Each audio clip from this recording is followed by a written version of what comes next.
Ladies and gentlemen, please welcome member of the Brazilian Chamber of Deputies, Eduardo Bolsonaro.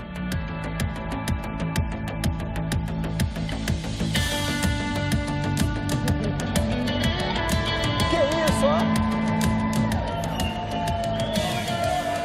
E aí? Mike Lindell! It's an honor to be here right after the next President of the United States. And right before the great Argentinian President, Javier Milei. Today, I'll tell you how a country loses its freedom. I look around and see these ordinary men and women who dreamed of a better country, left into a dirty prison as if they were worthless than an animal. And for those who think I'm exaggerating, I will mention a few simple examples. You can take a look at the images. Felipe Martins, the President Bolsonaro's international advisor, like Jared Kushner, a brilliant young man in his studies with a promising future, imprisoned by a court of exception, accused of a coup d'etat never attempted or planned, and without hope of minimally fair treatment, as due process and broad defense no longer exist in Brazil. Silvinei Vasquez, former chief of police during my father's administration, the chief who most seized the drugs in Brazil.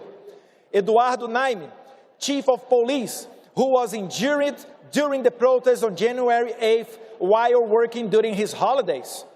And also lawyers, veterinarians, journalists, comedians, pastors, a sign language interpreter, a gospel singer, a homeless, an individual diagnosed with a high degree of autism, all of them imprisoned and accused of coup. These people are now receiving sentences of 17 years in jail. And Clezão, salesman, died inside prison as waiting trial for almost 1 year. And just like them, almost 2,000 people were arrested in a single day in Brazil.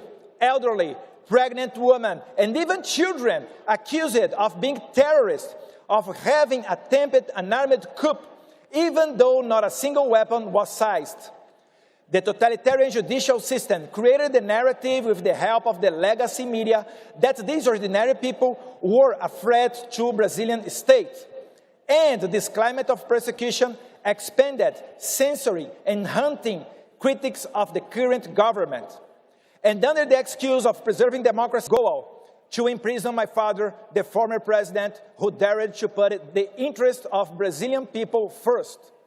My father is now prosecuted and slandered in the most varied ways, as in every tyranny, the limit of the ridiculous no longer exists, and even faces the accusation of having committed the terrible crime of disturbing a whale. Yes, this is not a joke. My father is criminally charged for passing by a whale on a jet ski through a complaint made by Lula da Silva's environmental minister. My friends, I conclude by making an appeal.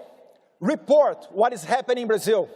Tomorrow, we will have 1 million people on the streets of São Paulo in support of President Bolsonaro. Make these images go all around the world. American congressmen, we ask for a hearing in your Congress.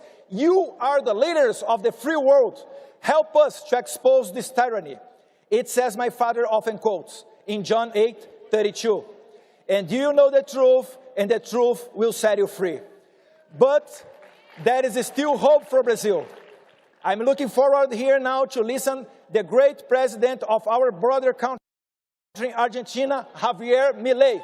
God bless you. God bless the free world. Thank you, CPAC. Thank you. Thank you. Thank you.